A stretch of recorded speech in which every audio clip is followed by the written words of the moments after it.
I was gonna be mean and say I was gonna make it just 5-2, but you said that already. No, but it is 5-2, 5-3, 5-4. What? Well, you guys are my people, but like the back people. Oh, sorry for not being. No, No, I know. Kelvin, I don't know. He didn't write to me. Danica is there and she's gonna be not here. Sierra's here. She's not gonna be here. Who am I missing? Alasia, I don't know anything about. Kelvin, I don't know anything about. Anas? Damien, and Anas, I don't know anything about. I haven't seen him all day, so. Yeah, he was here earlier. Hey. He was here earlier? I'll tell him that Kendall told me he was here and what the hell, why'd you skip my class, damn it? No, I forgot what I was gonna pull. Oh, here we go, Alasia. Alasia's here, yay! Hello. Where everybody knows your name. Okay. It's because like this side is missing today. Oh, there it is, okay. I'm just gonna pull up the book real quick to remind you guys. The plan for today is to talk about module 7, yes. Rational functions. We got a little tiny bit into it last time when we investigated 1 over x. Oh, yeah. Remember that yesterday? Yeah. I was able to go 0 and X and just fucking freeze out. Yeah. That's I'm a math teacher, so I'm used to that. I like when people are like, what do you do, Jeff? I teach math. Oh, what do you do? You save lives? That's what I didn't realize that was an actual reaction. Yeah, do people dude. actually do that? Yes, yes. That's so rude. Yeah, that's amazing. That's great. I'd say 3 out of every 5 reactions is, so 60%? Sure, it's not enough. So, power functions and polynomial functions, 5-2.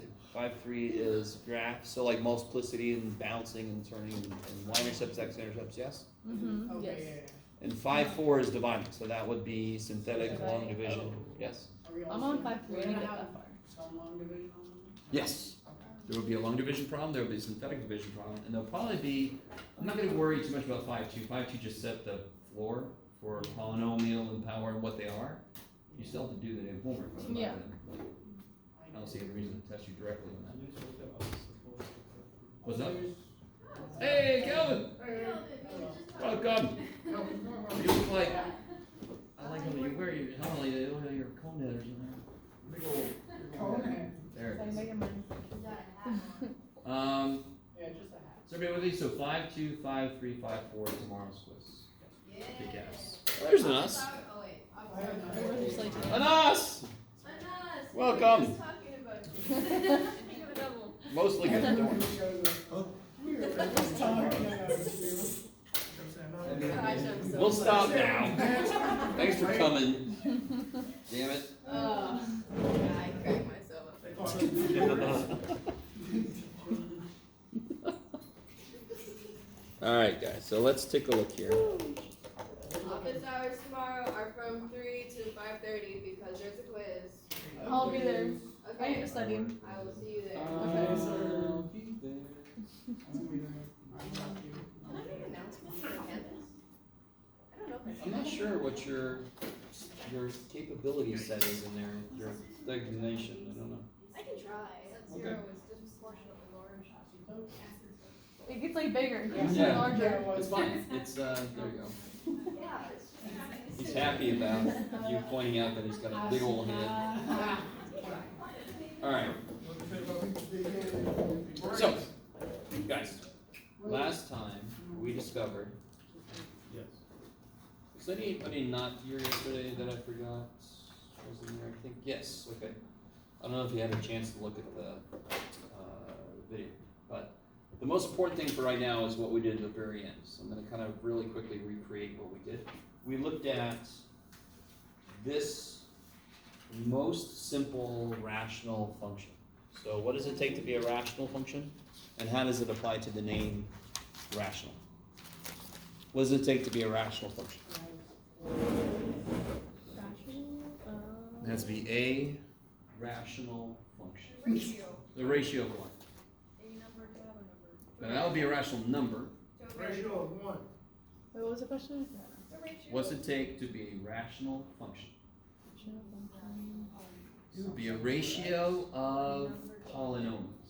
Which is one reason why it makes sense we do this right after we talk about polynomial. Polynomial functions are defined everywhere. Yes? That's one reason why we created a group and call it polynomials. So if I say to another math person, I'm working with a polynomial function, they're like, oh, I can plug whatever the shit I want to into it. Yes, you can. If we say I'm working with a 5th degree polynomial, we know even more. It's got at most 4 turning points. I know the MD. You guys come with me? So that's why we categorize things, so we can talk about stuff quicker. And we know more just in a few words. Okay. Even though it takes me forever to say something. Rational functions are the next kind of stage. Okay, great. We got these polynomial functions. Now divide them. That's rational functions. Okay, so let me ask you this. This is a rational function because x is a polynomial and 1 is a polynomial. Is everybody cool with that? Yes. Can you quickly define polynomial and what isn't a polynomial again? Yes, you ready? Yeah. It is any collection of terms where every term has variables with whole number exponents. What? I Collection know. of terms that do something? So let me write it down. You ready? Give me the abridged Let me version. write it down so nobody can tell what it is I'm writing. We try to do this well. Here we go. It's a collection of terms added or subtracted where each term has variables with whole number exponents. So that's what creates a polynomial. What's a negative power mean? It makes it go underneath, right? So polynomial can't have a negative power because that would make it have an issue. If an x goes on the bottom, all of a sudden it can't be 0. So we make it so that it has only whole number exponents, yes? Mm-hmm. So why did I just say that 1 is a polynomial? Because it's a whole number. It is a whole number, but what is it about polynomial whole numbers? The variables have exponents that are whole numbers. A polynomial can have fractions all day long. So real quick, this is not a polynomial. Ready? This is not a polynomial. Ready? Ready? Ready? Why is that not a polynomial? Because It's it doesn't have a negative whole number exponent. It's got a negative power. I like it. So is this a polynomial here? No. Why not? It has to be whole number. It has to be a whole number, and it's got a 1/2 power. Yes? Uh-huh. In fact, what kind of number can I not put in here? What kind of number would freak this out? Whereas, unless otherwise stated, we are always working with real numbers. Uh-huh. 0 to the 1/2 is 0. 1, 1 to the 1/2 is 1. -1. Negative 1 has a problem. What's the square root in negative 1? Imaginary. And we're implicitly meaning real unless I say complex. You guys with me? Mm-hmm. Unless I say complex is a part of this picture, it will not be a part of the picture. Okay. Yes. This might be a stupid question. Can you explain to me why raising something to the half power is the same as square root? Oh, that's right. Okay. Sure, since I just said that, forgetting that we didn't know that. Yes? Well, I don't know it. I don't know if everybody else.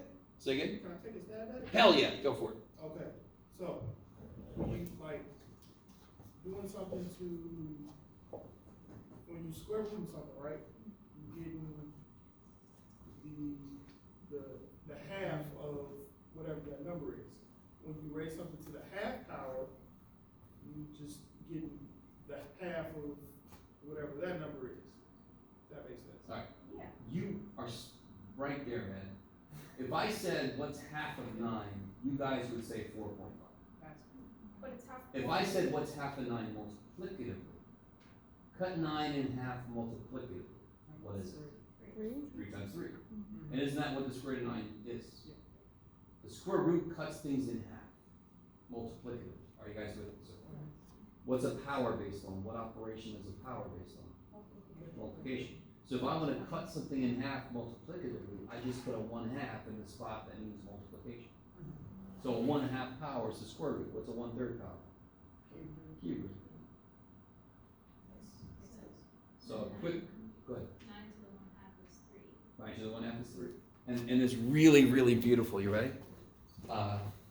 9 to the 1/2 is 3, because that's the square root of 9. But if you just look at this, what's 9? Isn't it 3 squared? Does anyone remember what to do with powers when you raise something with a power to a power? Add them together. Nope. Multiply them. What's 1/2 of 2? So 3 to the 1st. There. So it cuts it in half multiplicatively, which is what a square root does. Now, just to give you a quick mini rant, square root symbol should not frickin' exist. It's bullshit. When you get to calculus, one of the first things you're going to do when you have a function that's got a square root in it and you want to do calculus to it is you rewrite it with the fractional power. Because then you can do calculus to it. Roots are gross. Roots are stupid. I wish they didn't exist. Poor little, you guys probably don't feel the same because you've grown up with you know what a square root means. You're like, what do you mean, John? What is a square root? How did it hurt you? No, but I can see that an exponent is easier to work with mathematically. Hell, yeah. So many situations. There are some situations where square roots are easier because it's like using inches is easier for us than using decimeters. Yes? Same reason square roots are easier than fractional. We're just not used to fractional powers. So agree with me. There's actually nothing more to the story than that. Well, there's one more thing. Yes. The last thing is, remind me what's x to the 1/3? We just said it a second ago. Cube root. So what is x to the scheisse? Not x to the scheisse. X to the 2/3 power. Put this guy somewhere. Where's cables? Okay. Watch this. This is so cool. Where are roots on most plants? On the bottom. You with me? So the bottom is the root. The top is the power. So this would be the cube root of x squared. Done. So you just flip it. Sort of, I guess, yeah. Because this would be, do you agree with me? Isn't this x to the 1/3 squared? Isn't it also x squared to the 1/3? Because what do you do with these? Multiply them. They'll both become 2/3, yes? This would be, this one is what I wrote here, and the other way to write it is the cube root of x squared. Both of those are the same. Now, this is not what I expected to talk about today. Sorry. No. I say that with amazement that we're right here, because this is perfect. Because this is a major, and I can't remember where in this class this actually comes up as I stand here in front of you. So it's kind of good this came up now, because this is kind of a big thing in calculus, is the ability to rewrite. So now I got to sit down and actually make sure it's in the class. Remember, this is the first semester this class running, so there might be things like, I've already had to augment some of our stuff with other stuff I brought in. So I've already made some suggestions for, the next iteration of the notebook and all this kind of stuff. Anyway, all right. So real quick, just to kind of put a button on this, how would you rewrite y to the 11/12? The 12th root of y to the 11th power. Yes, or the 12th root of y to the 11th power, which is exactly what you just said, but it's both ways. You guys with me? Yes. I'm not sure of this, but when we have a variable and like a fraction exponent, Yeah. shouldn't we just divide? Uh, 1 over 2, like 1x squared. What? How do you mean? Sorry. Not sure. I'm not sure if this one is correct. You're good. Like if it's like, isn't it this? Oh, no. Okay. Or All right, look. This is x to the 1/2. alright. This is 1 over x squared. Yeah, but Totally different. when we do this, isn't like this minus this? What's going on? It should be like going. I don't know what's happening. I'm sorry. So 2 to the 2, 4 to the 2. Very quickly. Or if they're both the same. Guys, how do I rewrite this? What kind of power makes something flip? So if this equaled that, you're saying 1/2 equals -2. See that? Oh, Yeah. I was mixing it up. Okay. Okay. No, this makes sense now. You applied the negative to the 2 and made it 1. Okay. Yes. Okay, so to pull us back to the point and recap then, a polynomial cannot Yes. have, Let's go back. it cannot have a fractional exponent Yes. because then it would limit the because some of the fractional exponents could limit the domain. So just to make it a blanket generalization, we just said whole numbers. That's all it could be in a polynomial. And a whole So- number is non-fractional, non-negative numbers. Yeah, whole numbers is counting numbers plus 0. So why is this a polynomial then? Because it's a whole number with the, No. Remember, whole number references the allowable exponents on the variable. well, it has a whole number exponent. On the variable, what variable does it have? No, the variable is 7, right? No, that's not a variable, it's a constant. A variable is something that's allowed to change, right? The variable is. Yes, and now got it. 0. So, You need to. how many x's does this have? 0. So it's x to the 0. But what's x to the 0? It's just 1. And we don't normally write 1 because it doesn't change anything when I'm multiplying, so that's why we just write 7. So 7 is this, yes, understood first power, understood 1 coefficient, understood 1 on the bottom, but it's also got an understood x to the 0, it's got an understood y to the 0, it's got an understood a to the 0, understood, holy shit. So we just say, screw that, understood, 7, dear God, yes? So 7 is a polynomial because every variable in it is raised to a whole number power. You guys with me? So every constant is also a polynomial. It's like every dog is also a mammal. You guys with me? Okay. Don't bring the dog that's not a mammal. I don't know, it's gonna freak me out. This dog's not a mammal. Like earlier when I said most plants have roots on the bottom, it's because one semester I said, where are the roots on plants? And somebody in the back said, well, technically tubers are roots on our, I'm like, and I'm allowed to do that because I'm a complete geek, so I can, I have the license to make fun of other geeks. I had a little botanist geek in that class. Okay, Well, technically, 2%. I know, that's why I say almost all plants. Most plants have roots on the bottom. Now, coming back, is this a polynomial here? Yes. Totally, because it's a collection of terms. Every term's variables are raised to a whole number of powers. Is this, everybody cool with that? Okay. Yes. Is this a polynomial? What you got, Jeff? I forgot already. Oh, yeah.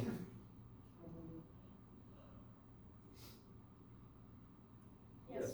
Totally. It can have fractions, just as long as they're not the power, and everything's on the top, and all the variables are blah, blah, blah. Okay. Is this a polynomial? Yes. Now, here's where you gotta be careful. X is actually to a -1 power. Somebody just simplified it, yes?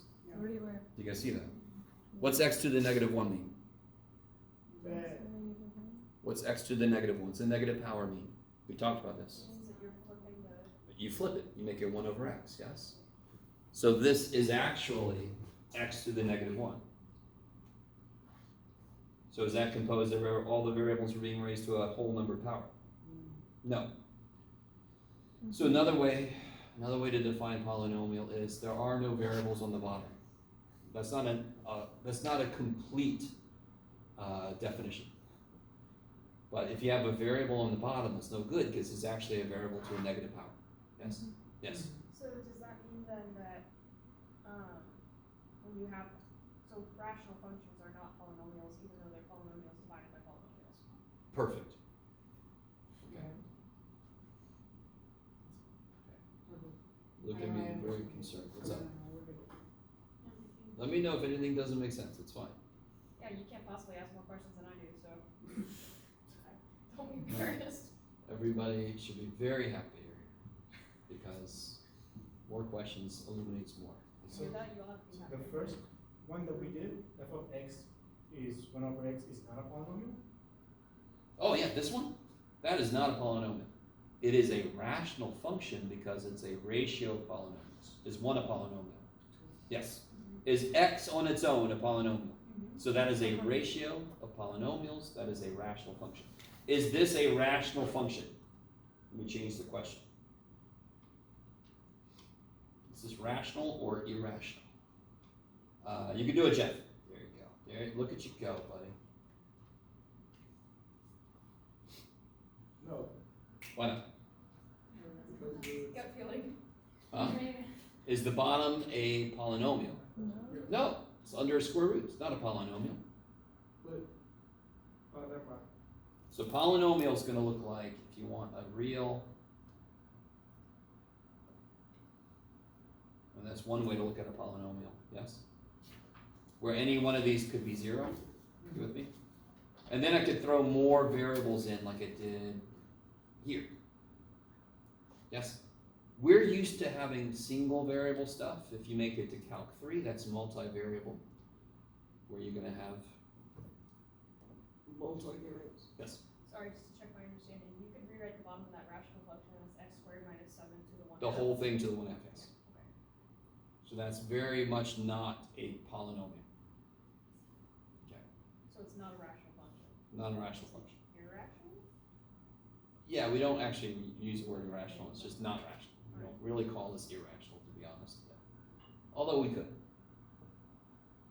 Yeah, we do. So it's gotta be your standard, that's linear, that's beautiful. The top is fine, yes? That's totally a polynomial all day long. The bottom is under a freaking square root. No, that's not how polynomials work. Melissa! Okay. Dadgummit, Jeff. You didn't bring fresh paper. Too bad for everybody.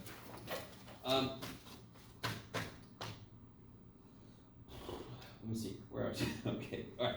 So coming back. Okay. So I want to remind us all about what happened with this. We made a table. We investigated this thing, and we saw that as we approached 0. Well, let's see if we can do this again very quickly. We identified that 0 was an issue. Because what is 1 divided by 0? Freaky crap. Huh? Freaky crap. Yes, the technical yes, FC we call it. Right? So, what we do to investigate freaky crap is we get really close to where the freaky crap happens. Does everybody understand? 0 is the only thing that makes this guy freak out. You guys with me? That's the only number I can't divide by. I don't want to divide by 0.00007, but can I? Yeah, if you put it in your calculator, it'll give you a number. If you do 1 divided by 0 in your calculator, depending on what kind of calculator, it's going to say error or undefined or what the shit's wrong with you. That's the new calculators. The AI driven ones. Yeah. We're coming for you, human. I mean, undefined. So yesterday we put stuff getting really close to 0. Do you all see? This is really, really important. This is really good for you because this is what you're going to be doing a lot of in the first couple of weeks of calculus, is making these kind of tables. Because one thing calculus tries to do is it says, we're trying to do something that everything breaks down at this point. So let's get really close to that point and see what it looks like it's trying to do. That's the idea. Okay. When you put a 0.1 in, you get 10. Put a 0.01 if you don't trust me, you can do it. You get 100. We did this yesterday. And then we talked about the fact that how do you approach 0? You can approach 0 from this side. And what's happening as I get closer to 0, my outputs are getting bigger and bigger and bigger. They just go to infinity. Does that make sense? So like at 1, the output's 1. Is that cool? At 0.1, the output is 10. It's way the shit up there. 0.01, move like a little bit. It's way at 100. Then if I move like a little bit, it's way at 1,000. Are you kidding me? So being the ultra geek I am, I always think when I see this, pull up, it's a trap. Okay. Shield generator will be quite operational. Anybody? No? Yes? Maybe? Kendall's like, I got you. It's just okay, thank you, Tom. You didn't say that, but I saw it. Okay. Now, what's the other way to approach 0? I don't only have to approach 0 from this side, I could approach 0 from that side. And what kind of inputs would I be putting in then? Negative. So I put negative 0.1, Jeff, good job. Negative 0.01, negative 0.001, and it'll just be negative 10, negative 100, negative 1,000. So now as you get closer, I really want, is everybody with me? When I put a negative 1 in, what's 1 divided by negative 1? What's 1 divided by negative 1? Negative 1. What's negative 0.1 divided by negative 1? Negative 10, yes? So this thing is just doing this. Wah! Yes? Okay.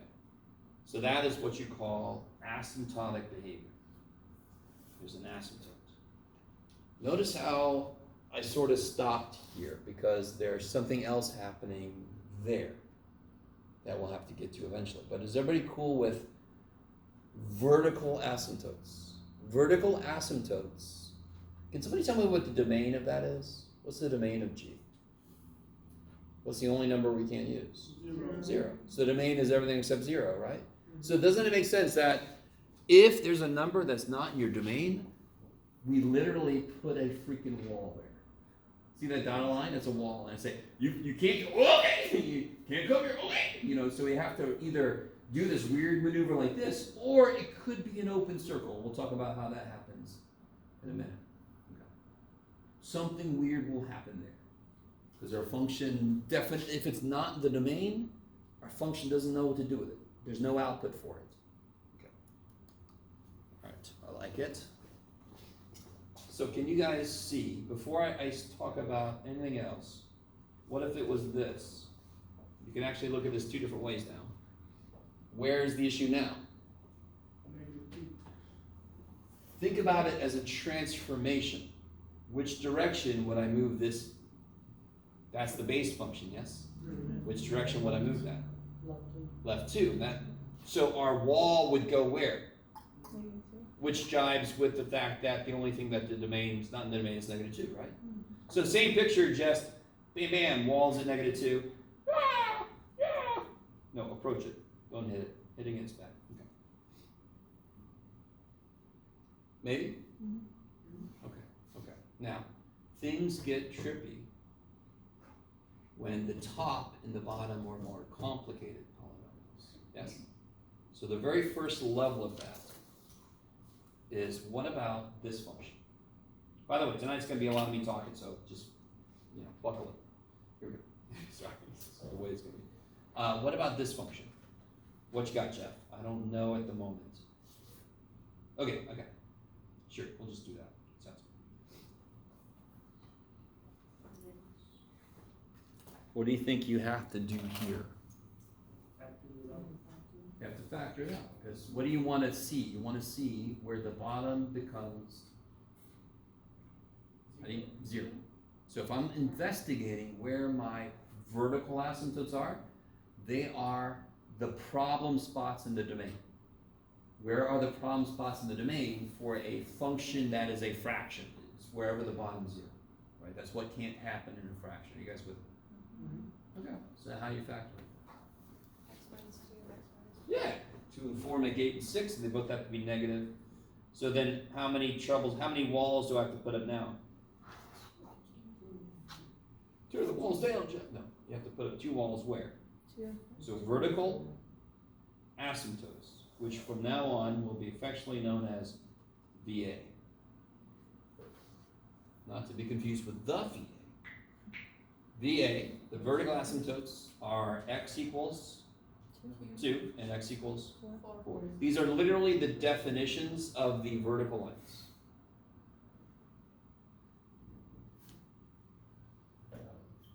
So then you should start to wonder, okay, so if you started to graph this thing, at 2 I'm going to put a wall, at 4 I'm going to put a wall. What the shit will this function look like then if I graph it, right? Do you all understand? All right. Did either one of these cancel?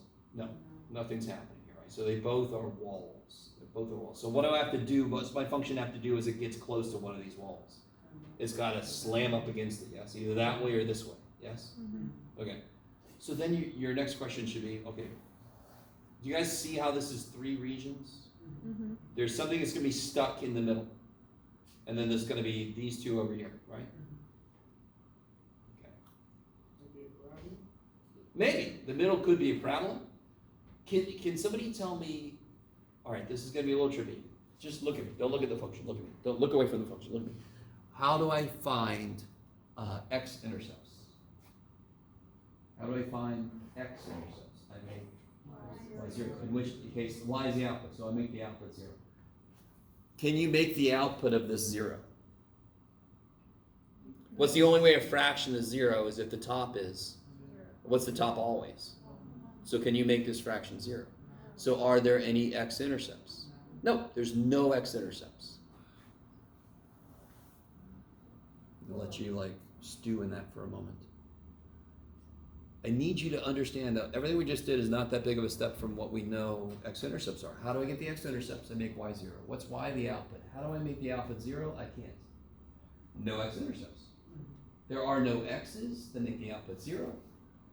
Therefore, there are no x-intercepts. How we doing?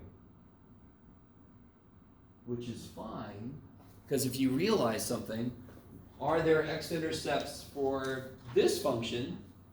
No, in fact, that would mean it's going to do that. It's never going to hit the x-axis, yes? It's just never going to hit it. All right, now I got the song stuck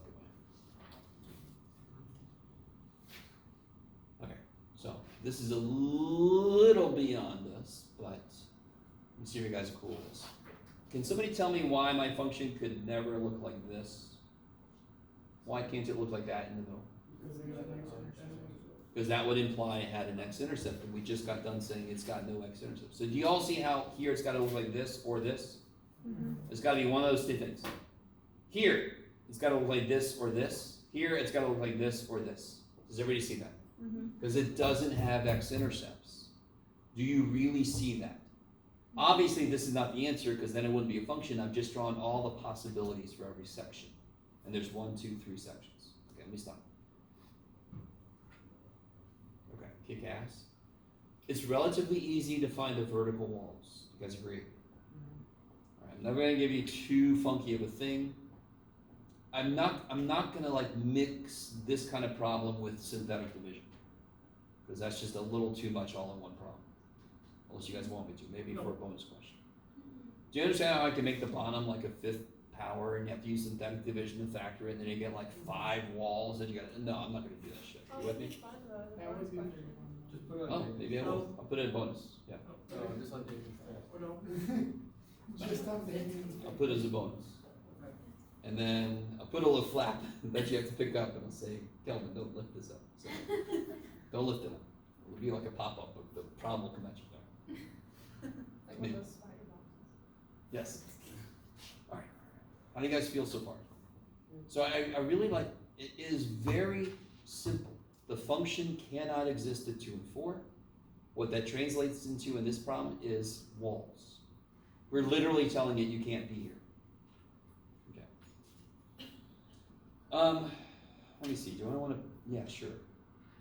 How do I figure out what's going on? Can somebody tell me the y-intercept? Oh, sure. Kelvin. All right, real quick.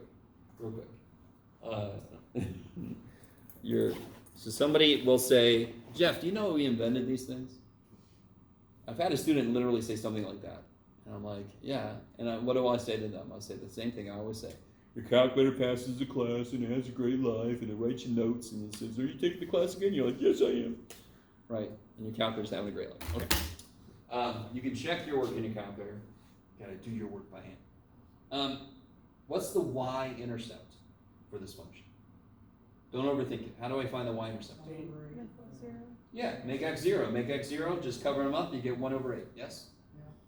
So the y-intercept is 1/8. Do you see how I can now graph one of the 3 sections? Yeah. I know the y-intercept, if I make this 1, 2, just because, then 1/8, so I know it's going to go like this. It's got to look like that, because it's got to, well, there's one part of this you guys don't know yet. Well, sort of, you do. Can I hit the x-axis? No. Because it has no x-intercepts. So do you see how it's going to be an asymptote here? I can't hit the x-axis. You with me? And then I've got this wall I've got to slam up against. How do I know I'm not doing this? Because my y-intercept goes up here. The only way I can get there is to go through the x-axis, and we just said we don't have an x-intercept. Okay, I really want everybody with me. We are going to have more work to do to find this officially, but right now I just want you to see this on this level. That makes sense. So what do you think I do here? How do I tell which side it's on? The answer is looking you in the face. What is this? If I put 3 in, I'll know if it's up there or down there, right? What do I get when I put a 3 in? It's easier when it's in this form. You guys see that? Yeah. What's 3 minus 2? Holy shit, what's 3 minus 4? And what's 1 divided by 1 to the negative 1? Negative 1, so it's in negative 1. So it must look like this.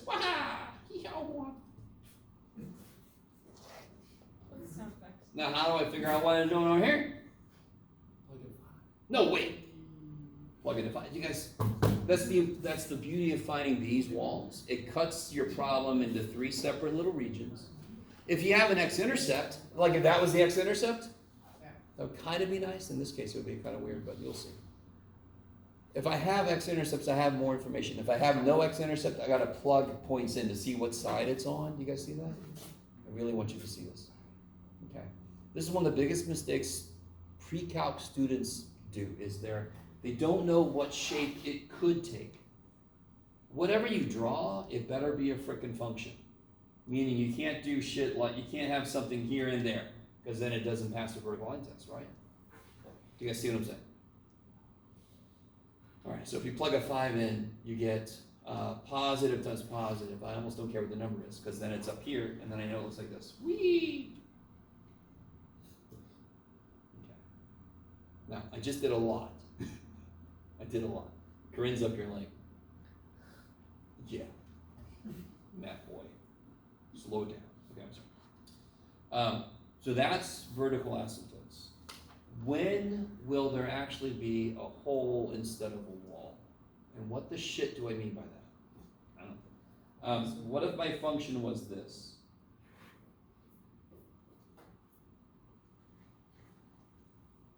We already factored the bottom a second ago. What do you got? X minus 2, x minus 1. Yeah. Now, before you do anything, what can x not be? 2 and 4. The bottom can't be 0, so x can't be 2 or 4. It cannot be 2 or 4. It cannot be. Then you see these cancel. But these will only cancel if x is not 2. Because what is 0 divided by 0? Freaky shit. Does anyone remember? I think I told you guys what 0 over 0 is. It's called indeterminate. In fact, to be honest with you guys, I forget if it's indeterminate or indeterminate. So whenever I write it, I sort of make the last part of that blurry, because everybody's like, that's just right. And I'm like, I actually don't remember how to spell it now. But I'm admitting this to you. Okay. Indeterminate is, it just is 0 divided by anything is 0. Anything divided by 0 is infinity. 0 divided by 0 is 0 and infinity at the same time. Okay. Now, I'm not going to get deeper into that here, because that's part of what you do in calculus, is you investigate this. So, does everybody understand? I can't plug a 2 in, even though it cancels. Because I can only do this if I assume x is not 2. So if I assume that's true, I can do this. This says x can't be 4. What is f of x reduced to? Good, 1 over x minus 4. That x minus 4 is on the bottom. So where is there a wall? At 4. At 4. Where is there a hole? At 2. At 2. Can I have an input of 2? No. Can I see what the output would want to be at 2? Yes. Let's see if you guys are with me. You guys kind of with me? I cannot plug 2 in and put a point there, but I can plug 2 into this form and figure out where to put the open circle. So what is f of 2?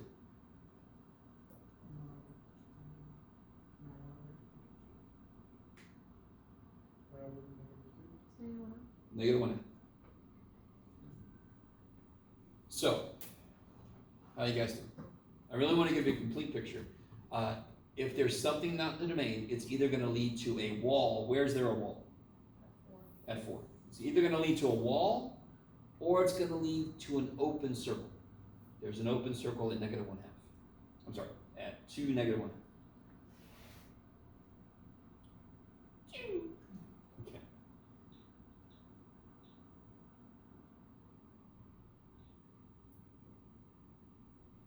Trippy. Okay. So, sorry. Are there any x-intercepts? Any x-intercepts? Normally it would be at 2. That would make the top 0, but that was involved in this weird shit, yes? So there's no x-intercepts. You with me?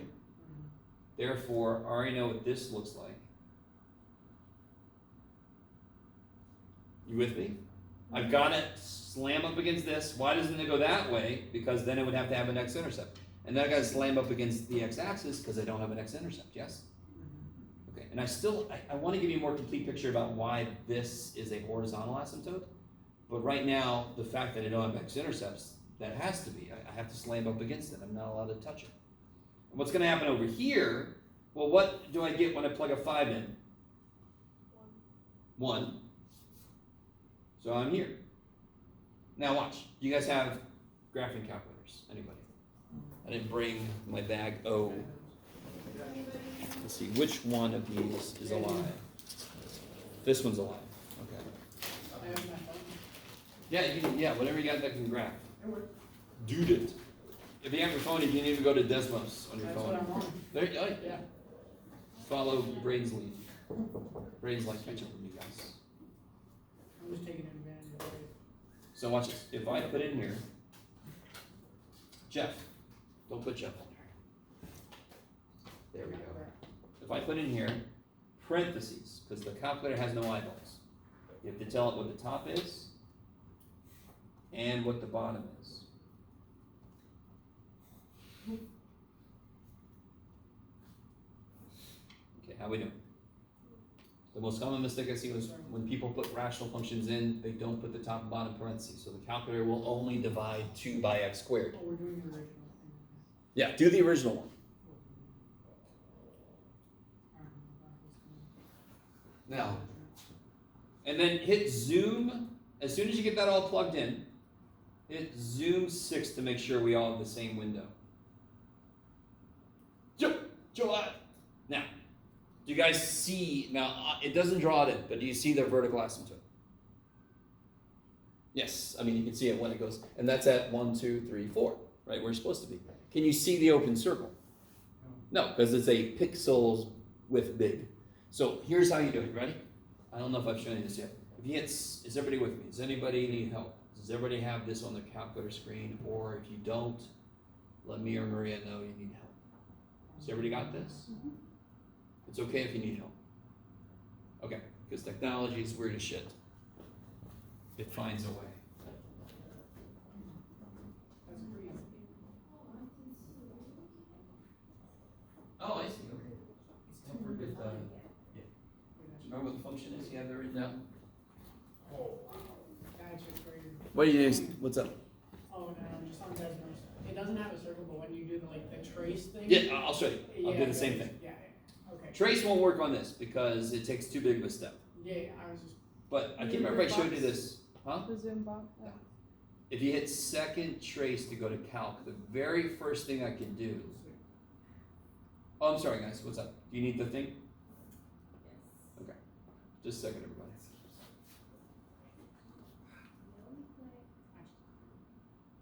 You did second trace? Yeah, to get to calc. We got it. So go to calc and then do the value. So for example, if I put 1 in, it'll tell me what the output is for 1. Oh, okay, that makes sense. Yeah, because 1 over 3 minus, 1 over 1 minus 4 is negative 1/3, yes? So what do we want to plug in there? I want to see what the calculator is doing for 2, yes? So I hit second calc value 2, Wait, why 2? because that's where freaky things happen, yes? Okay. So we can see the vertical asymptote of 4, but we can't see the open circle. But look what happens when I try to ask it for 2. What output does it give me? Empty. Open circle.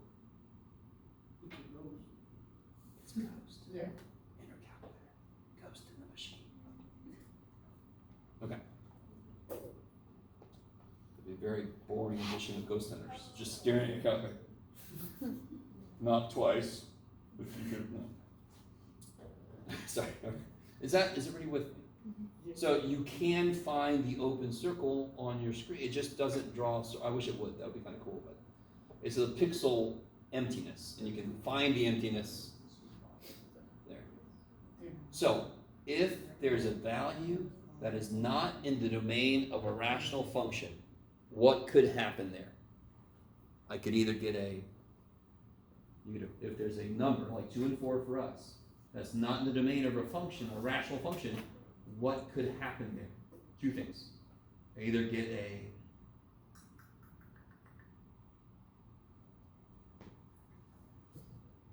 What two things are on the screen right now? What two major aspects of the graph? There is a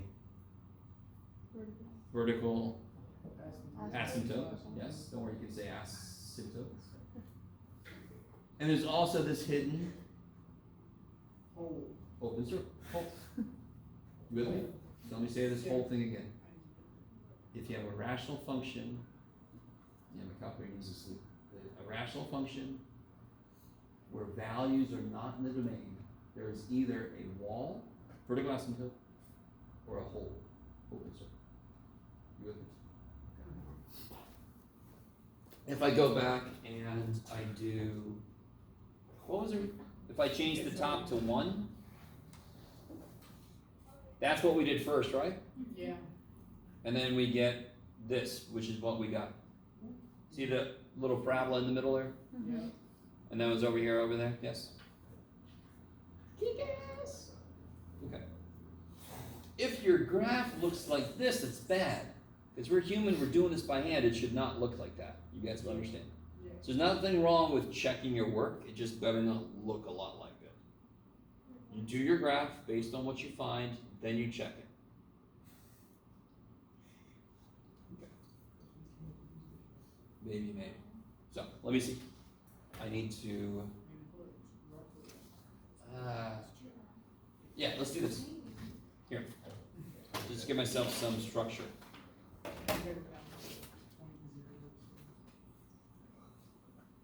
Oh, look at that, damn it.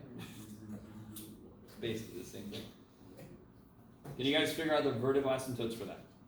Example 1. This is page 62, by the way.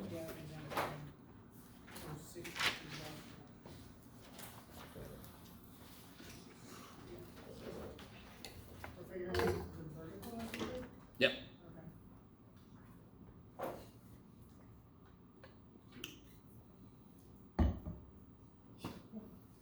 Sorry, Mary, there's a lot of me talking today. Good. Because that's what's happening.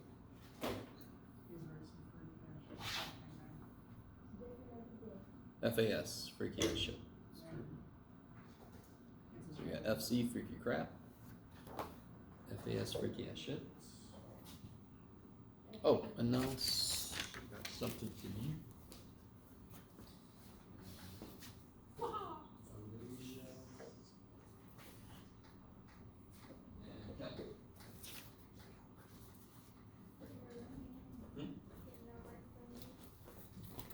Huh? Nope, I didn't.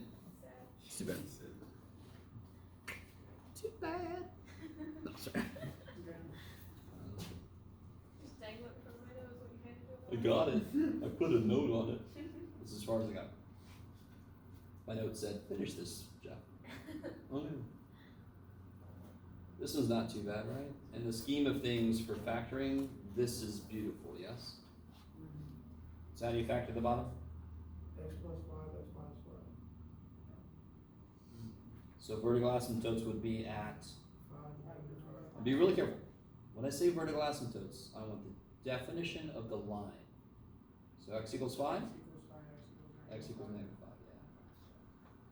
Right, so I'm gonna be a jerk like that. Sort of like when I ask for a y-intercept, it's gotta be a full point. X-intercept, full point, right? Okay. There's a reason for that. More than just I'm gonna ask. Now let me see if you guys can push this problem a little further. They didn't ask us for this. What's the x-intercept?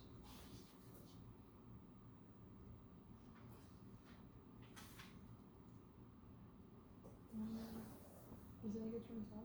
No, No, just listen. What do I mean? What does it mean? If I say find the x-intercept, how do you translate that? It's not based on the function. Make y 0. Y is the output. How do you make the output 0? How do you make a fraction 0?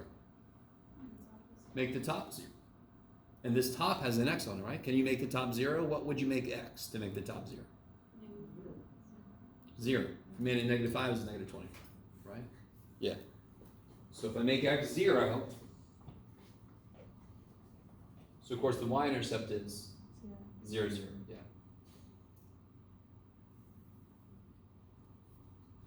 guys kind of with me? So x-intercept is when the output is 0. Somebody with me? How do you find the x-intercept? You make y 0. Y is the output, so how do you find the x-intercept? You make the output 0. Okay. How do you find the y-intercept? You make x 0. If you make x 0, you get 0. We already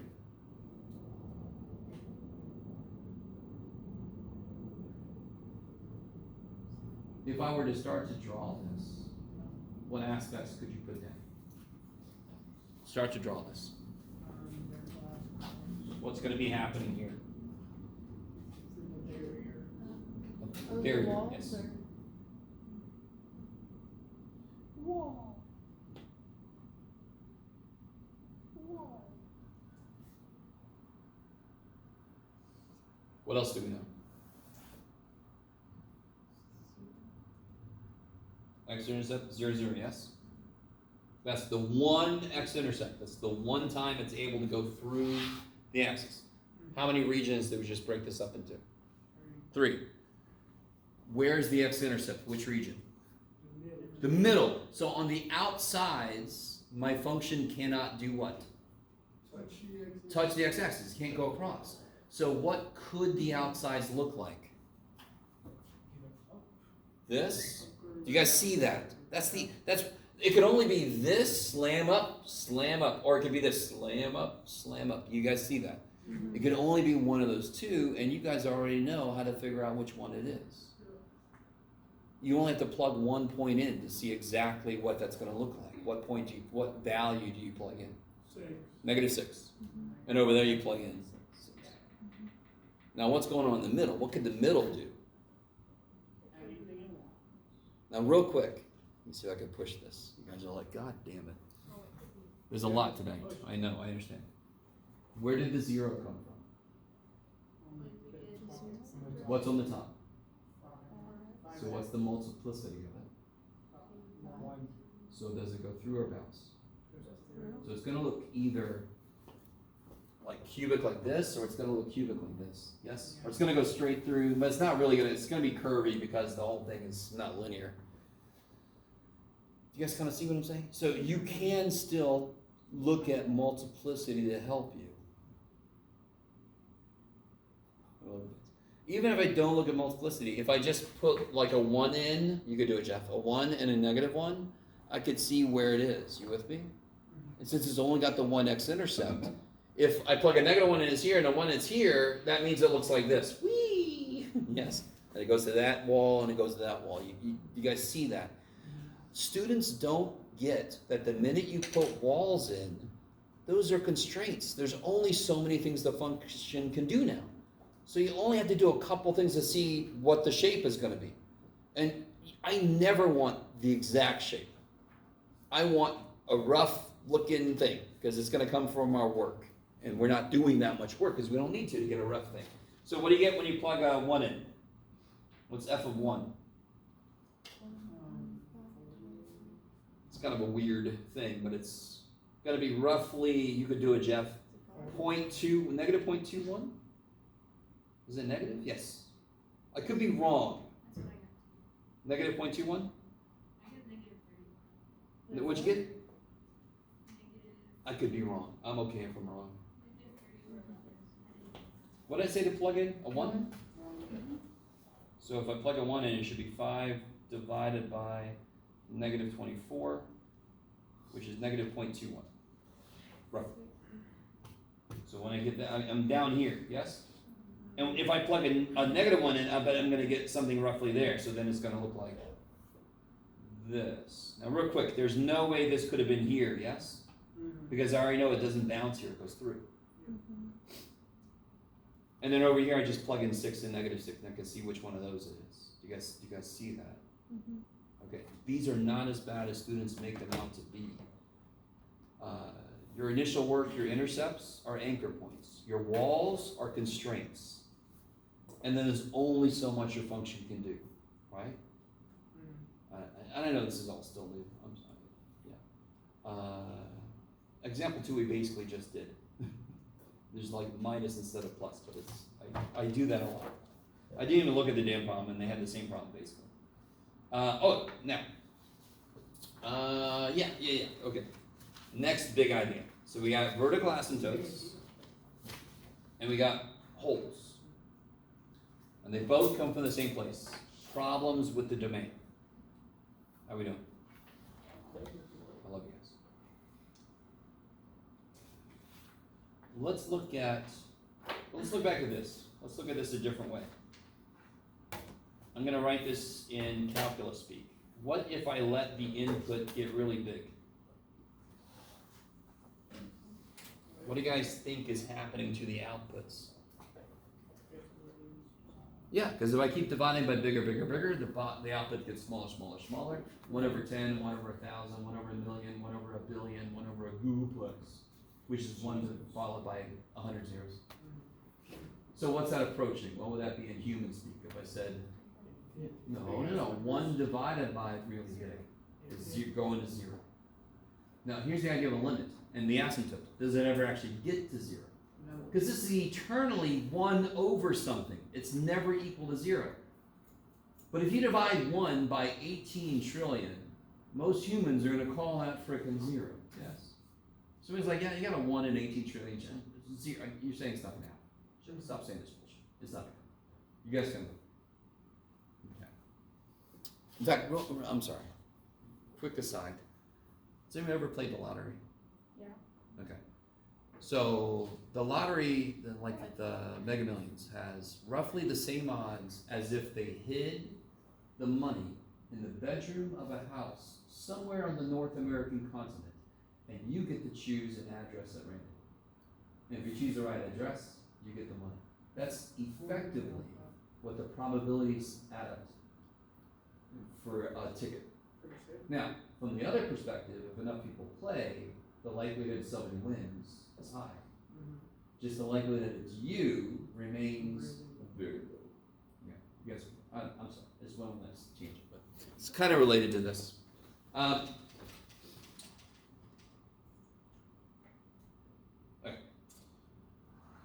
This limit is going to be 0. What about if I let the input go to negative infinity? So I put in like negative 10, negative 1,000, negative 18 trillion. Is it going to come out to something different? No. Yeah, 1 divided by really big is frickin' 0. I don't care if it's positive or negative, right? Well, the problem is going to be this. It's going to go to, no, Sept, you're getting ahead of yourself. This is going to go to 0. I'm thinking about the other way around. That work we just did, where was the horizontal asymptote for 1 over x? We graphed it somewhere. There it is. At 0, but at the time, we said it was because we had no x-intercepts. So we had to run up against it. What we just proved is, as x gets really big, the function approaches 0. So if I look at that, what that literally means, as my inputs get bigger and bigger, my function, well in this case, my function must approach 0. So there's an asymptote there. And when you marry that with the infinite, the vertical asymptote there, you get the full picture. So we were not really making a guess, but it wasn't adequate to say it's because they didn't have any x-intercepts. What's really going on is, if you let the input get really big, what happens to the output? So, watch this. You guys are going to help me make a table. Yeah, Jeff. From IKEA? No. Well, don't laugh. What you got, buddy? Here we go. Okay. Can you guys just take a minute? Don't forget parentheses. Can you just take a minute and start throwing in whatever large-ass values for x? Pick a large value, plug it in, see what the calculator spits out. Go for it. Everybody just pick a big number. So big to you could be 900. That's pretty big. Somebody else is like, huh, 10 billion, thank you very much. I don't care. Just, the calculator might freak out at some point, by the way. So if you go too big. 2 is really big. I mean, 2 is really big. You're looking at all Do you know how many numbers numbers to get from 1 to 2? Infinite. Infinite, thank you. So holy shit. So in one respect, 2 is infinitely larger than 1. 0.1. That's pretty damn big. You're talking about on the order of like the distance between electrons in an atom. That's really freaking big compared to that shit. All right, but let's talk about like. Let me be a little more specific. 100, 1,000, 10,000, something like that. Does somebody have an output yet? Yeah, What'd you plug in? 356,000. Okay, good. That's exactly what I was gonna plug in. What'd you get out? 1.99 other stuff. I got exactly two. What'd you plug in? What'd you plug in? So 984,837. You got exactly 2? Exactly. Probably, yeah, let's see.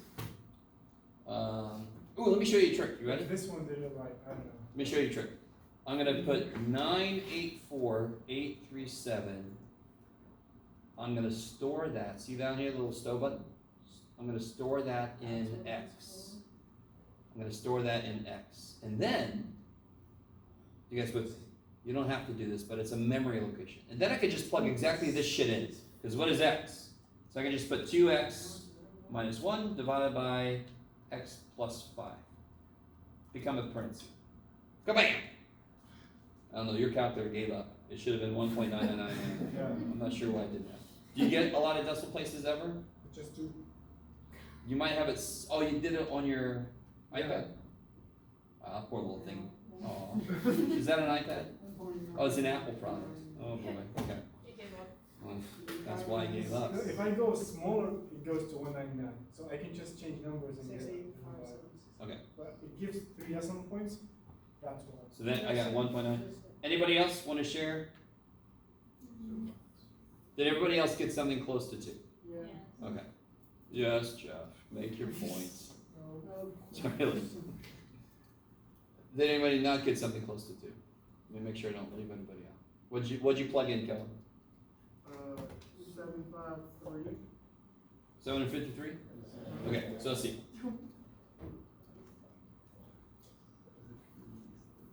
Yeah, what'd you get?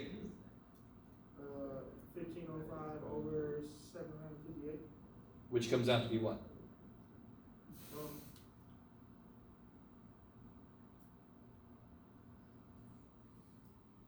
Oh, okay. That's all right. You get 1.98 something, right? Yeah. Okay. So just with these 3 examples, I didn't know everybody else. Did everybody else roughly get like 1.9 something, 1.8 something? It depends. If you plug 20 in, you might get like 1.8. I don't know. As our numbers get bigger and bigger, our outputs are approaching, obviously, 2. Do you notice in the problem, now real quick, I'm going to show you the hand wavy way to do this, and then we're going to talk about the technical way to do this. If X gets really, really big, if you had $18 billion and you were in a hurry and you dropped $1, would you stop to pick it up? No. Thank you. Some of us might. Some of you guys like, that's how I got $18 billion. I picked up all those dollar bills. But most of us wouldn't, right? So when X gets really big, this don't mean shit. It's like not even there. When X gets really big, this don't mean shit. What does that reduce to? What does that reduce to? What cancels? The X cancels and you get freaking 2. Okay. So if I would have put a 3x minus 1 on top, you guys would have been getting 2.99 blah, blah, blah. It would have been really close to 3. Sure, that works. Maybe? Okay, now, that's not good enough to explain why that happens. You can, oh, there's a 2. If I would have put a 2 here and a 3 there, these would have been 0.66. They would have been close to 2/3, which is 0.66. Okay. So, let's investigate why this is true. How you guys doing? You guys holding up? I'm sorry. Yesterday was a lot of board work. Today is a lot of boring work. I'm sorry. I like to use all participles of a word. Okay. Not even the correct, I don't know, that's why I don't teach English. You can do it, John. Oh, here we go. Let's investigate, let's investigate this. I want to let X get really big.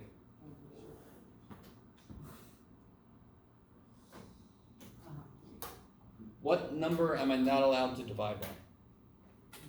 0. X is getting really big, correct? So pretty quickly it's going to leave 0 behind. So am I allowed to divide top and bottom by X? Yes. Because I'm assuming it's not going to be 0 because I want to get really big. Why am I gonna do that? I don't know. Well, I'm gonna show you.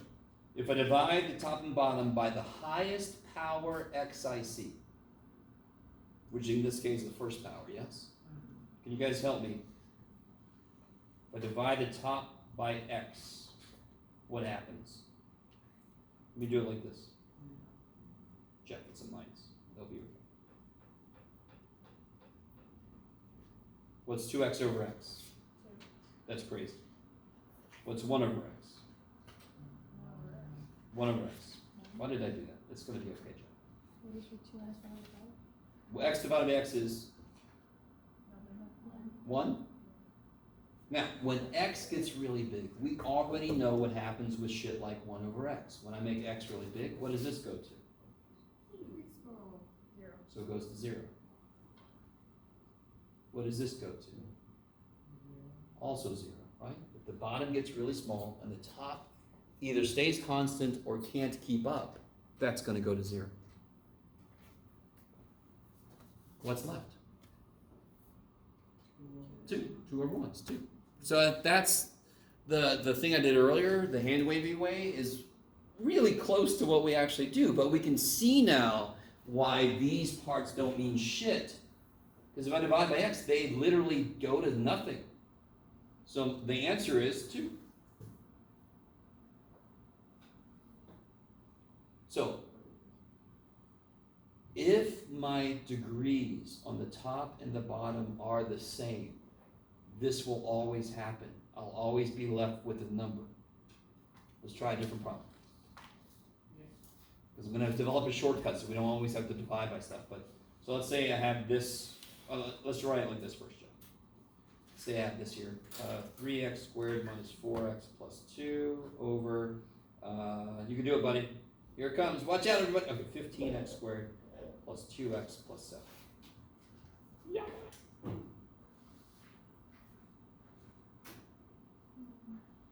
So I didn't say this a second ago, but when I let the inputs get really big, I'm investigating where the horizontal asymptote is.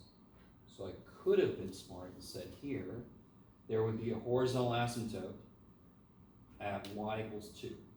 So it wouldn't be the x-axis, it would be y equals 2. Then my function would approach y equals 2. Okay. Yes. We'll come back to this one and graph it here in a minute.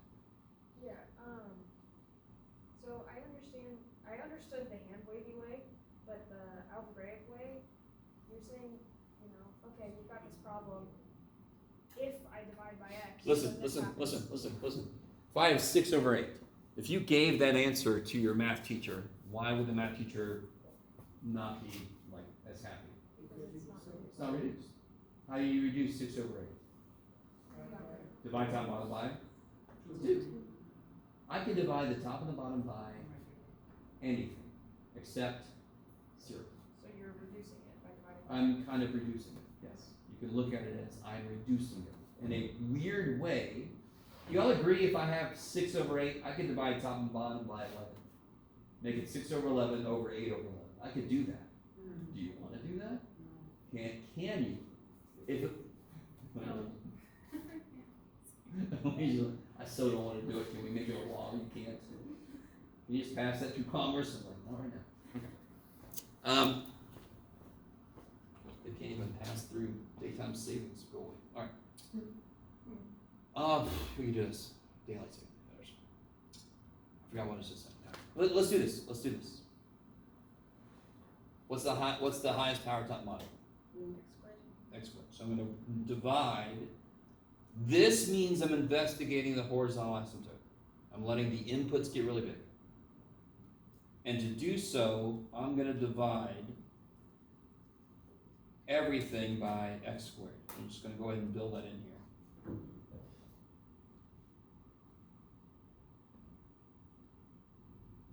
By the way, this is not the way we're going to do it forever. We're going to very quickly make a shortcut. Yes? Are you guys stoked about that possibility?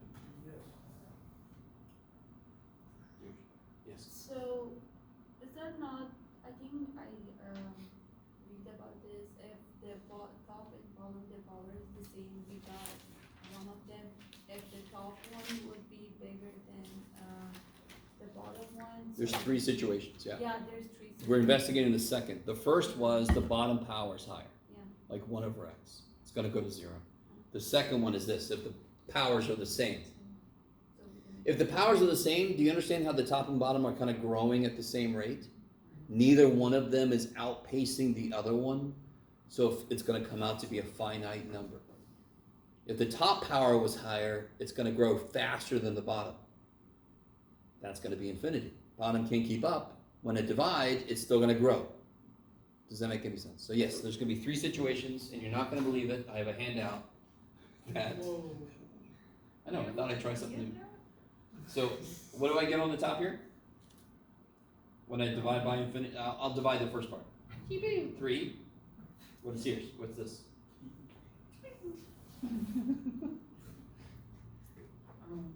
How many x's cancel? How many left? Where? On the bottom. Okay, so that's minus 4 over x. This one is just this, then nothing happens. This one is 15 because the x squares cancel. This one, the same idea. 1x cancels, 1 left on the bottom. And this one, not a damn thing happens. When I let x get really big, what happens to all of these? Every single one of them. The devil inside. No, what happens to all of these? They go to 0. So what's the only stuff left? 3 and 15. And what's 3 over 15? 1/5. So the shortcut, dear God, Jeff, the shortcut is if your function has the same degree on the top and bottom, the asymptote is the ratio of the coefficients. You guys see that? That's what we've gotten. That's what's going to happen every damn time. These are the 2 that are going to be left whole, and then these guys are all going to be divided by some kind of x. They're going to go to 0. So now we can make a shortcut out of it. So what do we know so far? We know that Jeff didn't bring enough paper. That we know. Okay, there we go. That happens every day. I know. Thanks for, thanks for pointing it out, Brady. Yeah, I'm just investing. Oh, here we go. So we know that when the bottom degree is higher than the top degree, which one's going to grow faster? The bottom. It's going to overwhelm the top. When I divide by bigger, bigger, bigger, I'm going to go to 0. So it's going to have an asymptote of the y-axis. I'm sorry, the x-axis. Y equals 0 is another name for the x-axis. If the degrees are the same,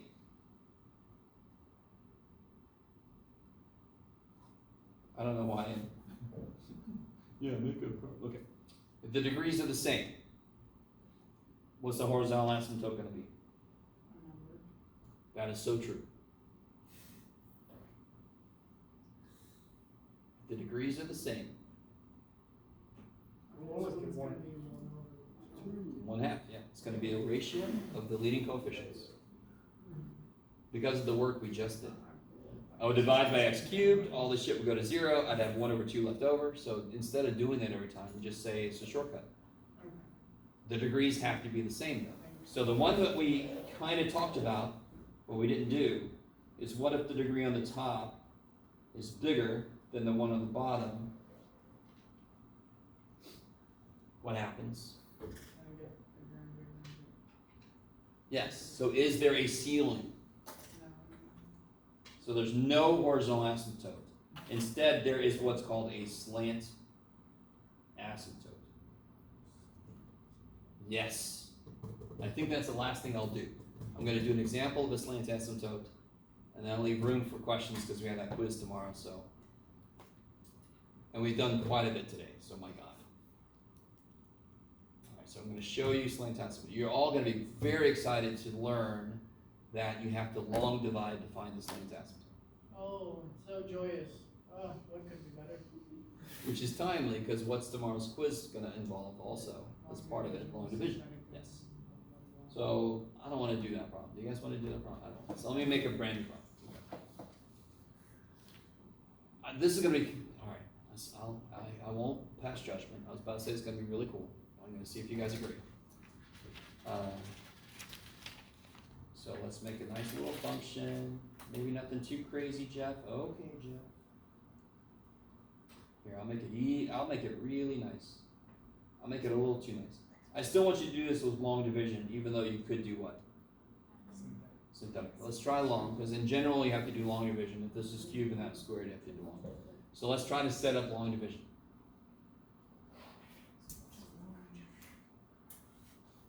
Alright, it's sort of like me saying, sit in the chair, I'm going to do a root canal. I know. No anesthesia. No, that would be preferable, Jeff. So how does this work again? Can somebody help me out? I forgot. Say the first two. Yeah, just to get everybody on the right track, you say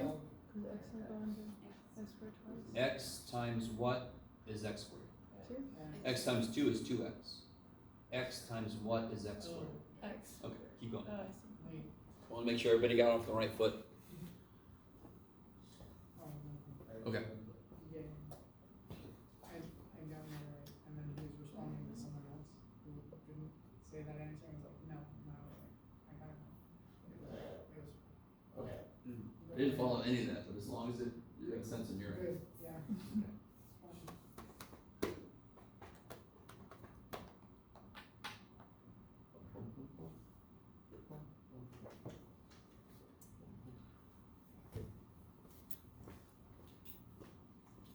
So this should be quick. X times x is x squared. X times 1 is 1x. And then I change the signs. Die! Negative 4 minus 1 is negative 5. That's right, Jeff. Thank you, Jeff.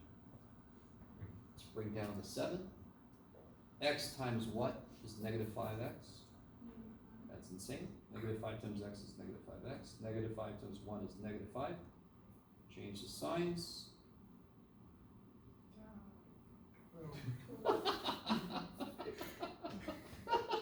Oh man, that was awesome. Done. Okay. 7 to 5 is 12. How do I represent that? Plus 12 over x plus 1. Now, real quick. Remind me. Horizontal asymptotes. What do I let happen to x? To investigate horizontal asymptotes. I let x get really big. That's all I do. Limit as x goes to infinity. Let x get big. What does 12 over x plus 1 do if x gets big? It's 12 divided by big, big, big, big. Small, small, small, small. It goes to 0. Yes? Do you see how my result is not a number, it is a function. It is x minus 5, which means this. My graph is going to have a slant asymptote. It's got a y-intercept of negative 5, yes? And a slope of 1. Up 1 over 1, up 1 over 1. So it's gonna have to follow this. So let's do this. I got so much time, but I'm gonna let us out early again. Just don't, it's the way it is. Well, I'm gonna end class. Hopefully somebody has questions. If not, oh well. If I put this in, the original function, x squared, Jeff. I'm always like, why can't I see? Where'd it go? X squared minus 4x plus 7 divided by x minus, plus 1. Zoom 6 just to be safe. Oh, that's what that was. Shit, the other one's way over. Okay, I'm gonna have to zoom out. I'm gonna do something I haven't done yet. Zoom out. There it is. Now, can you see the linear way that this goes to infinity and negative infinity on the other side? If I graph, what, Jeff? I don't know. X, what again? X minus 5. It's going to plop right where it's supposed to go. Look at that. Isn't that neat? So you can see the asymptote. If you graph the damn line, you can see it's exactly doing what it's supposed to do. When x gets really big, it effectively becomes x minus 5. When x is really small, it does weird shit. It only has to do this when x gets big. So it's sort of like horizontal asymptotes are related to end behavior. In the middle, it can wobble like shit. At the ends, it's got to do a specific thing, yes? Horizontal asymptotes only kick in at the ends. So is it possible to go through a vertical asymptote? Is it possible for a function to go through a vertical asymptote? Why not?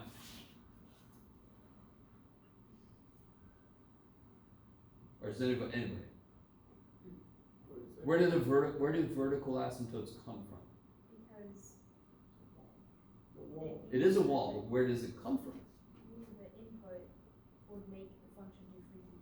Thank you. The input would make it freak out.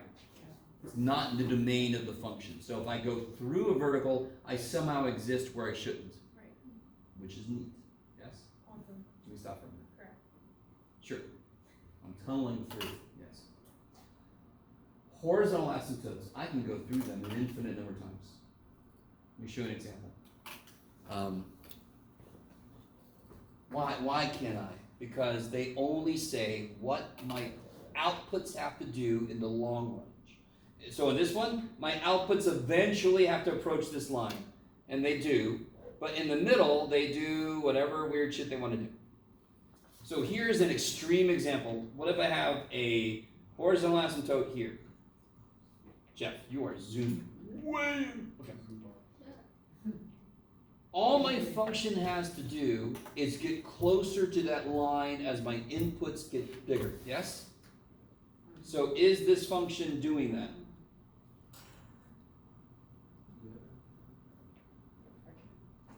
Not technically. Is my function's outputs getting closer to that line? Totally. How many times does my function go through that line? Infinite number. So this is kind of like what we call a dampened, like if you ever pluck a guitar string, thank the gods, there's friction that makes it stop, or else every guitar string ever plucked would still be going. You know, look out. It'd be terrible. Okay, we would have cut all that shit. Okay. So over time, the amplitude of it decreases. Mathematically, it goes forever. The oscillations get really tiny, really tiny, but they just go through that thing and it's another time. I guess kind of vertical walls are walls. They're like, horizontal asymptotes, they're just like, hey man, can you just get close to the bush? You guys with me? Yeah. Okay. So most of the stuff we're gonna grab are not gonna touch our horizontal asymptote. I am gonna make sure to show you a couple examples that are not this freaky, where it does go through. And most of the time, if it goes through, it does something like this. Like, I don't know. Let's see. It's something like this. See how it goes through, and then it goes, oh shit, I'm supposed to get close to it. Yes? Yeah. Okay. Maybe. And then over here, there would probably be like that kind of thing going on, and then you got this kind of thing on. So that kind of thing is the most common way a rational function goes through its horizontal asymptote. Yes? If it went through, would there need to be like a circle? No, not at all. Because again, I need this. This wall is because that input leads to weird shit. It either makes the function go to infinity, or it's going to have to be an open circle that you guys know. So that wall literally means the function cannot exist there. This wall just says when x gets big, you got to get close to me. Nothing in that says it's got to be on one side or the other. So that's why you can go on both sides and just eventually it's got to get closer and closer and closer to it. Yes. Horizontal asymptotes, very soft little. And I was like, okay, eventually. Vertical asymptotes are like, you cannot be here. Yes. That's why the shirt. You shall not pass. So if you weren't here earlier, is it still here? I don't know if it's still here. No. Too bad, everybody. It's gone. I'm not gonna pull it back. Okay. You missed it. You weren't here, you missed it. Maria's like, this job kicks ass. You get some homework done. I think, let's see. Yeah, so we can get stuff like this. Oh, here's an example. Beautiful, I didn't even realize this was here. There's an example of a function, I don't think they give it to us. Whatever created this, do you see how it goes through its vertical horizontal asymptote? Yeah. And then eventually it goes, oh yeah, I'm supposed to get close to it. There's the vertical walls, and it kind of lives in the middle. Does that look parabolic? Sort of, but very much not. So you probably like somebody that leaned on, right? Okay. So you see how if I get vertical and horizontal in, that really constrains what my function can do. Okay. So really quickly, what would the horizontal asymptote be here, and why? Careful. When is it the ratio of coefficients? If the degrees are, where's the degree bigger? Bottom grows faster than the top, so the whole thing goes to 0. You guys see that? So instead of memorization, you just talk your way through it. The bottom's growing faster, it's going to get really small. It's going to go to 0. So this one, what's the horizontal asymptote? Nope. Y equals 0. Brain's like, whatever, man. What's happening on this one? Y equals 4. Yes, because now the degrees are the same. So when x gets really big, all this other shit don't mean shit. That reduces to 4. That's the hand wavy way. And you can use that for a shortcut. Yes? How about no. What about the vertical asymptotes? He says with glee. Can you factor the bottom? Yeah. You sure? That's a cube. What would you have to use? I don't have my contacts in. Synthetic. No, okay. So that's the kind I told you I'm not going to put on synthetic. That's just silly too. But you could.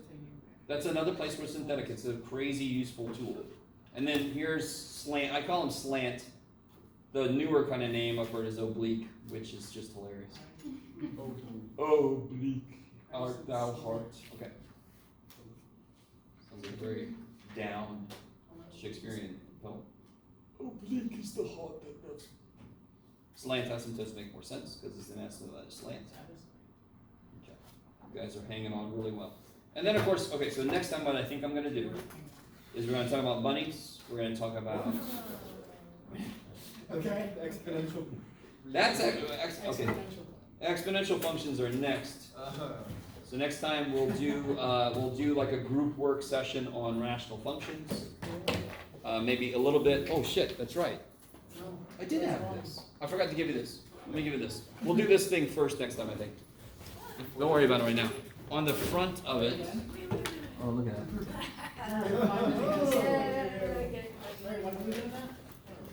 So on that sheet, there's a box that's got the 3 situations for horizontal asymptotes. Yes. We'll do those problems first thing next time. I already told us I'm not going to try to do it right now. So if anybody has questions about the quiz tomorrow or leftover from homework stuff or whatever, feel free to ask. If you have no questions, don't worry. You can leave and then go see Maria tomorrow. If you have questions, I'm here. 3 o'clock. We need to be there by 3 o'clock. Doors closed. It's 3 to 5. It's 3. Verbalize it. It's 3 to 5:30 face. Okay. Doors lock at 3 and unlock at 5:30. So if you're in there, though, you can't get out until 5:30. Exactly. Wait, Exactly. Nobody will be seated during the tutoring of rational functions. Something smells like really nice and sweet and vanilla. It's probably not me. Okay. That smell like erasers and ink.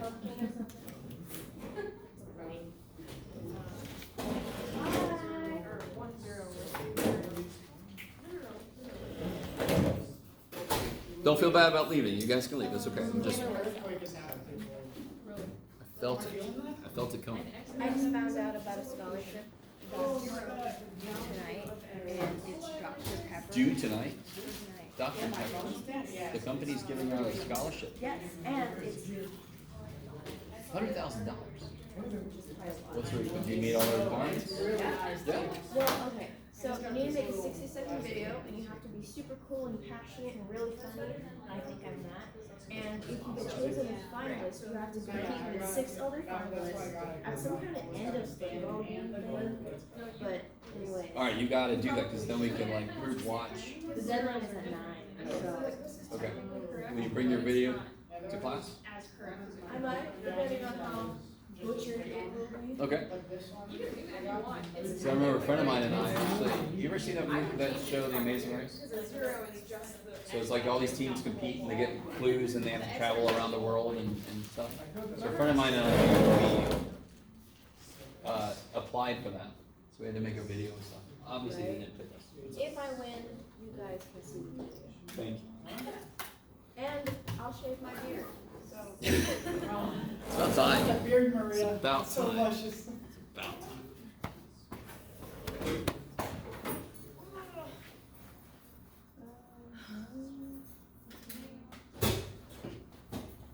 I need students.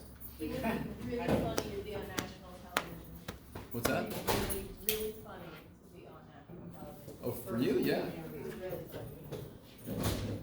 You know, I never think so, but I kind of don't think so. I'm 50-50 with it.